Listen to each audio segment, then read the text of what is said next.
Unknowingly to most people, Russia and China have been attacking U.S. satellites every single day. Both countries have also tested hypersonic weapons that enable them to wreak havoc on the United States. Now it's the U.S.'s turn to make a move in this intercontinental chess game, and they've just made one that could almost qualify them as a grandmaster. One that involves watching over the entire world from space every second of every day, because as recent news shows, these threats are as real as ever. Russian defense officials have revealed that the country fired its Kinzhal air-to-ground hypersonic missile into Ukraine in an attack on March 18, 2022.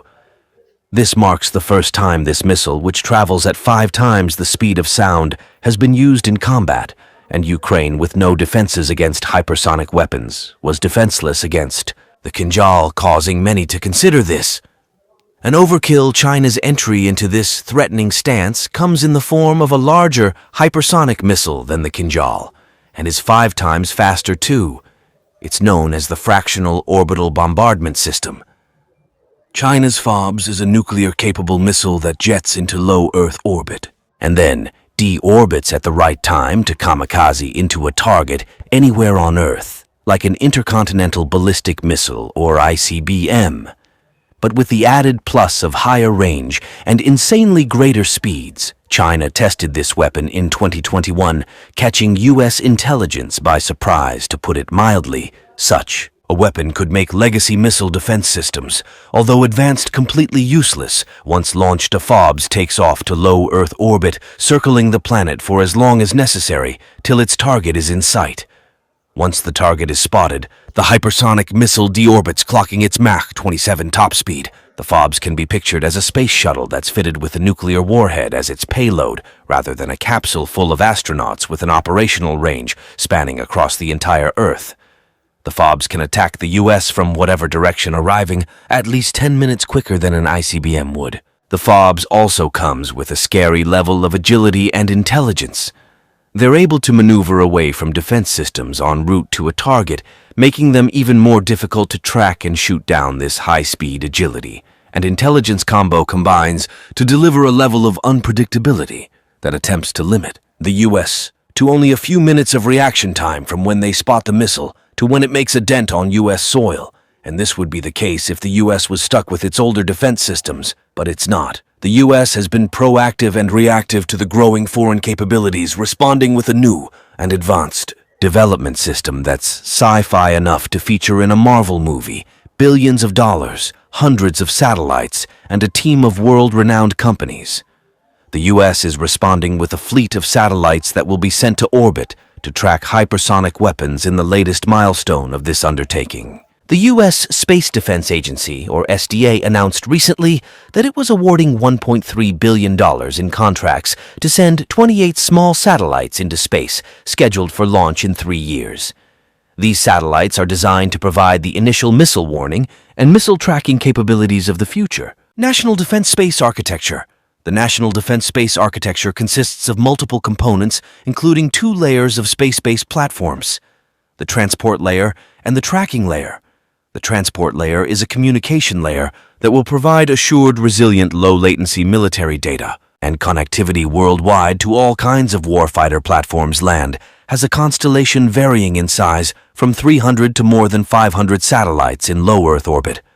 Once completed, 95 of Earth will have at least 2 satellites in view at any given time, while 99 of the planet will have at least 1 satellite in view at any given time. Next is the tracking layer, which will provide global indications, warning, tracking, and targeting of advanced missile threats, including hypersonic missile systems via space-based sensing algorithms, novel processing schemes, data fusion across sensors, and tactical data products that are available on demand. The SDA's recent $1.3 billion is to fund the Tranche 1 satellites of the tracking layer, $700 million, of which was awarded to L3 Harris Technologies, while $617 million was awarded to Northrop Grumman's Strategic Space Systems. Each company would deliver 14 of the combined 28 prototype satellites expected to be launched in the first batch from the SDA's Operations and Integration Centers and the Army's Redstone Arsenal in Alabama. It would take 4 different launches of 7 apiece beginning in April 2025 to transport all 28 satellites to space. The reason for this being that each satellite will be placed in a polar orbit. That is, the satellites will be in 4 different dimensional planes to effectively traverse the globe from north to south, enabling a true omnipresent eye in the sky that, according to SDA Director Derek Turner, successfully provides early missile warning and missile tracking. Capabilities for advanced missile threats. These capabilities being so close to fruition is a testament to how quickly the U.S. has made a course correction on its space-based missile defense and warning strategy. It was only 4 years ago when now retired General John Hyten, the head honcho at U.S. Strategic Command at the time, was highlighting the importance of modernizing the Pentagon's space-based sensing capability to deal with emerging threats, and Congress couldn't agree more as they provided the SDA $550 million in additional funding in the fiscal year 2022 to accelerate the deployment of the all-too-critical tracking layer component. At this point, every department is on board with the National Defense Space Architecture development and its approach to adapting to new threats by creating a constellation of hundreds of small satellites that will make it harder to blind U.S. military satellites in space by distributing the services capabilities instead of concentrating it on just a few space-based assets, as it is now.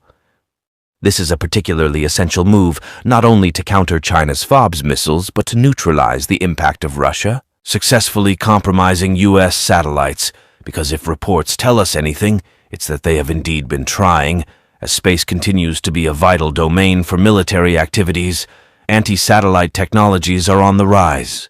Recent Google Earth images revealed the construction of what appears to be a sophisticated laser system at a Russian space facility, a system that could blind satellites in space.